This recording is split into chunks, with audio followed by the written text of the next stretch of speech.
कुत्र्या माजरांक करपाचे प्रथमोपचार म्हणजेच फर्स्ट एड्स मनशां भशेनच कुत्र्या माजराकय एक्सिडेंट, इमर्जन्सी, अकस्मात भलायकेचे वायट प्रसंग उद्भवतात. ह्या वेळार ताबडतोब लक्ष दिवचें पडटा आनी ताजेर प्राथमीक उपचार जावं फर्स्ट एड करचे पडटात. अशें ताबडतोब आनी सारके प्राथमीक उपचार करप हें एक हुशारपण आनी गिन्यानाचें लक्षण आसता. अशे सुरवेचे उपाय जनावराचो दोतोर घरा कडेन पावच्या पयलें किंवा कुत्रो माजर दोतोराच्या दवाखान्यांत व्हरचे पयलें बारीक भलायकेचे विशय मोठ्यार चडार पडना. जनावराचो जीव वाचूं येता, जनावराचें आनी मालकाचें नुकसान कमी जाता, जिवाचो धोको टळटा. आकस्मीक घडामोगी किंवा भलायकेचे इमर्जन्सी वायट प्रसंग खंयचेय आसूं शकतात. प्रत्येक कुत्र्या माजराच्या मालका कडेन वेटनरी दोतोराचो क्लिनिकाचो नंबर आनी मोबायल नंबर आपल्या मोबायलाचेर तशें डायरेचेर जाय. फर्स्ट एड कीट म्हणजे लागपाच्यो वस्तूय मालकान सांबाळपाक जाय. ह्या फर्स्ट एड किटा भितर दवरपाक जाय त्यो वस्तू म्हळ्यार जखमेर बांदपाक गॉज, पॅड्स, बँडेज रोल्स ज्यो रक्त थांबोवपाक जाय पडटा. ज्यो जखमेचेर चिकटनात पूण रोगजंतू पयस दवरतात ह्यो नॉन स्टीक बँडेजीस जाय. जखम निवळ करपाक धुवपाक बेटाडीन, क्लोरहेक्सिडीन सारकी पातळ जंतुनाशक वखदां, डिजिटल थर्मोमीटर जाय पडटा. एडेसिव्ह टेप गोजार लावपाक जाय पडटा. तोंडाक कितें अडखळ्ळ्यार काडपाक चिमटो म्हणजे फोर्सेप आनी दोर कातरपाक कातर जाय पडटा. कुत्र्या माजराचें तोंड बांदपाक मजल किंवा दोर जाय पडटा. सलायन सोल्युशन जखम धुवपाक जाय पडटा. ब्लँकेट किंवा टॉवेल हाची गरज कोल्ड स्ट्रोक सारको करपाक तशेंच दोतोरा कडेन व्हरता पर्यंत जखम गुटलोवपाक जाय पडटा.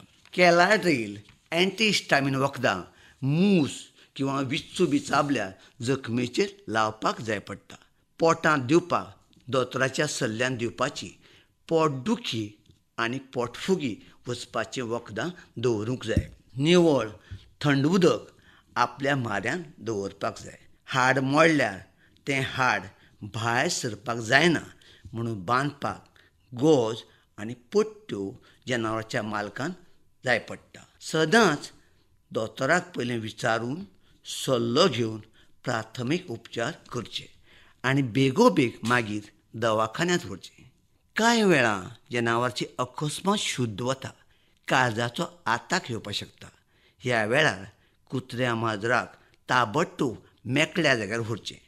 फेफडांच्या जाग्यार छातयेचेर मालीश करचें. मशिना वाटे किंवा आपल्या तोंडा वाटे CPR म्हणजे कृत्रीम श्वासोश्वास दिवचो म्हणजे स्वास परत सुरू जातलो आनी हार्ट चालू उरतलें आनी रोखडेंच दोतोरागेर वचचें.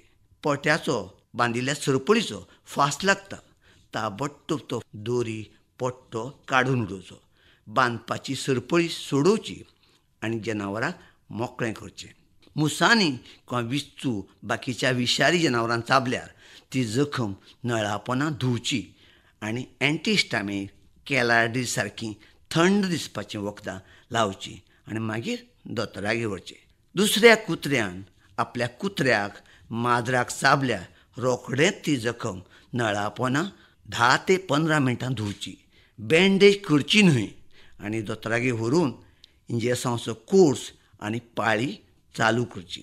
हे सगळे प्रथमोपचार फर्स्ट एड खबर आसप, शिकप प्रत्येक जनावर पोसपी मालकाचें कर्तव्य जावन आसा.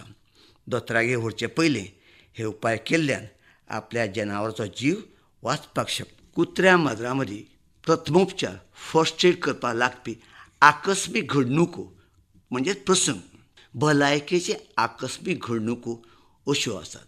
आंगार जखम जावन रक्त व्हांवपाक लागप. ह्या वेळार बेगोबेग सलायन किंवा एंटीसेप्टीक जंतुनाशक वखदान जखम धुवन निवळ करची. ती बँडेजीन घट्ट चिड्डून धरची म्हणजे रक्त वचपाचें थांबतलें.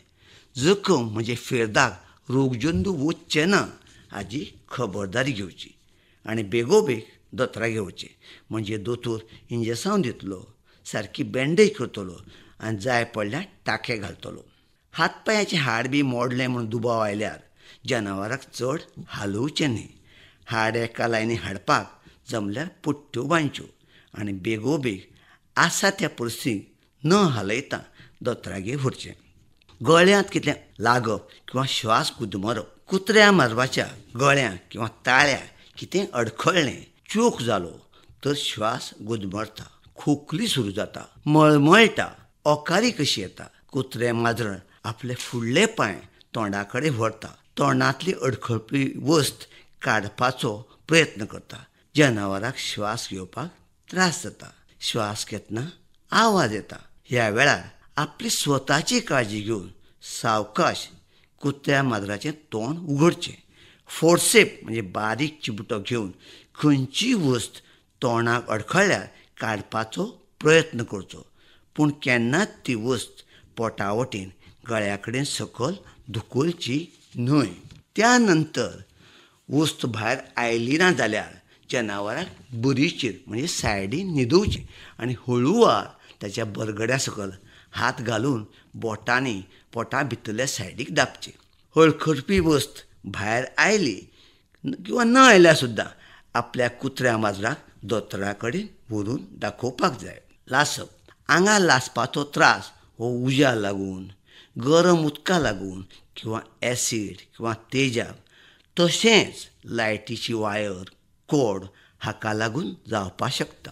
उपायां भितर पयले सुवातेर जनावराक थंयच्यान पयस काडचें. थंड उदक जळिल्ल्या भागाचेर घालचें, जखम मेकळी दवरची आनी ताबडतोब दोतोरागेर व्हरचें. हिटस्ट्रोक म्हणजे वातावरणाच्या गरमेचो धक्को बसप. आपल्या सरभोंवतणचें वातावरण एकदम गरम जाल्यार, गरमी वाडल्यार जनावराक श्वास घेवपाक त्रास जाता, खरस मारता, तोंडांतल्यान लाळ व्हांवता, पातळ संडास जाता, उलट्यो येतात. ह्या वेळार जनावराक थंड वातावरणाक व्हरचें. जनावराक फॅनावर सकयल दवरचें, थंड उदक पिवपा दिवचें आनी मागीर बेगोबेग दोतोरागेर वचचें. फिट्स येवप, जनावराक ह्या वेळार थंड दवरचें, शांत दवरचें. जनावराक हात लावचो न्ही, रोखडेंच दोतोरागेर व्हरचें. कुत्र्या माजराक विशबाधा जावप, घरांतली जमीन, कपडे धुवपाचें साबण, फिनायल, बाकीचें निवळ करपाचें एजंट, डिटर्जंट कुत्र्या माजराच्या पोटांत गेल्यार विशबाधा जाता. तशेंच खंय काडिल्लो पेंट चाटल्यार, कांदे, चॉकलेट, द्राक्षां चड खालीं, घरांत दवरिल्लें अल्कोहोल चाटलें जाल्यार विशबाधा जावपाक शकता. हाचे उपाय म्हणजे ताबडतोब ती वस्त कुशीक काडची. प्रत्येक विशारी वस्तूचेर एक विश उतरावपी म्हणजे एंटीडोट आसता. आपलें जनावर दवाखान्यांत पावतकीर रोखडेंच दोतोर हें वखद दिवन विशबाधा देंवयतलो आनी जनावराचो जीव वाचयतलो. प्रत्येक जनावर पोसपी मनशान आमी हे प्रथमोपचार जाणून घेवपाक जाय. हें आमचें कर्तव्य आसा. आपलें पोशिल्लें जनावर, कुटूंब, समाजा दृश्टीन प्रथमोपचार शिकप, खबर आसप हें गरजेचें आनी म्हत्वाचें आसा. जनावरां मदीं वासिनाचें म्हत्व आनी गरज. वासिना म्हणजेच लस ही एक अशी वस्त आसा ताका एंटिजन अशेंय म्हणटात. एंटिजन म्हणजे मेल्लो किंवा अर्दो मेल्लो जंतू. हो कुत्र्या माजराच्या तशें बाकीच्या जनावरां आनी मनशाच्या आंगा भितर सरतकीर आंगांतली वेवस्था सिस्टेम उत्तेजीत जाता आनी एंटीबॉडीज तयार जाता. ह्या एंटिजनांनी तयार जाल्ल्या एंटीबॉडीजांक लागून आंगाची दुयेंसां कडेन झगडपाची शक्ती तयार जाता. ह्या रोग प्रतिरोधक शक्ती लागून जनावराच्या आंगा मदीं खंयच्याय दुयेंसाचे जंतू भितर सरतकीर ताजे कडेन झगडटा आनी ताजेर जैत मेळयता. आपल्या जनावराक फीट, तंदुरुस्त आनी भलायकेन बरें दवरता. चडशीं वासिनां इंजेक्शन करून कुत्र्या माजराच्या चामडे सकयल किंवा मांसा मदीं म्हणजे स्नायू मदीं दितात. थोडीं अशीं वासिनां आसात जीं तोंडा वाटे किंवा नाकांतल्यान दिवपाक येतात. वासिनां जनावरांक दिवच्या 8 दीस पयलें कुत्र्या माजराक तशें बाकीच्या जनावरांक दंताचें वखद घालचें. जनावराच्या आंगांक दंत नासल्यार किंवा कमी प्रमाणांत आसल्यार रोग प्रतिरोधक शक्त बऱ्या प्रमाणांत आनी बऱ्या लेवलाचेर टायटर तयार जाता. वासिनां दिवचे पयलीं जनावरांक निवळ करचें, जमल्यार न्हाणोवचें. जनावरांक जिवाक बरें ना, थंडी जोर आयल्यार त्या दिसा वासीन दिवचें न्हय.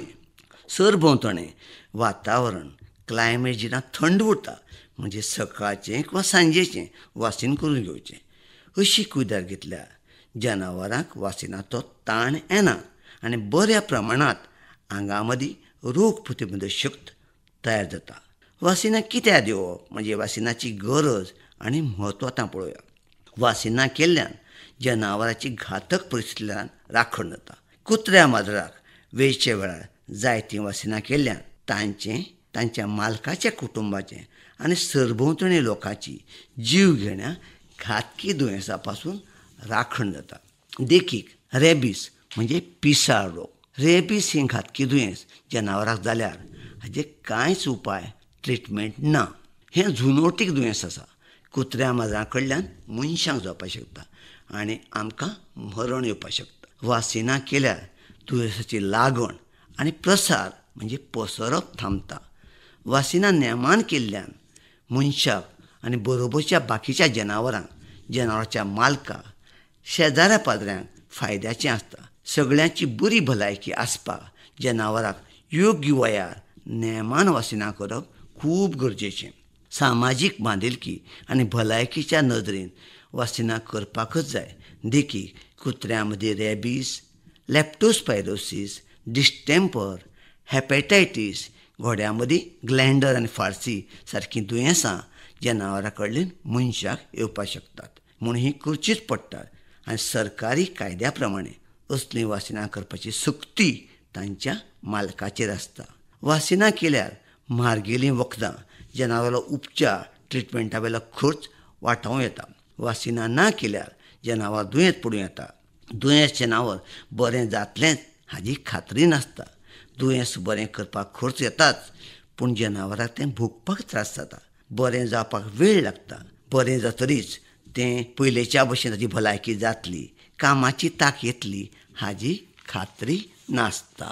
वासिनां विकती घेवन करपाचो खर्च हो दुयेंस बरें करपाक लागपी खर्चा पेक्षा सदांच कमी आसता. जनावरांच्या मालकान कुत्र्या माजराक प्रवासाक, पिकनिकेक दुसऱ्या राज्यांक, देशांक व्हरपाक जाय, दुसऱ्या कडेन हॉस्टेलांत दवरपाक जाय तर पयलीं वासीन करून घेवचें पडटा. वासीन केल्लें सर्टिफिकेट सरकारी ऑफिसांक तशेंच विमान, बोट तशेंच राज्याच्या शिमेचेर दाखोवचें पडटा. जनावरांचें भलायकेन बरें आसा, ताका कसलेंच दुयेंस जावंक ना हें सर्टिफिकेट दाखोवचो पडटा. वासीन हें जनावरांच्या योग्य वेळार वयार नेमान दिवचें. परत ताजो बुस्टर डोस दिवचो म्हणजे सारक्या प्रमाणांत जाय तितली रोग प्रतिरोधक शक्त तयार जाता.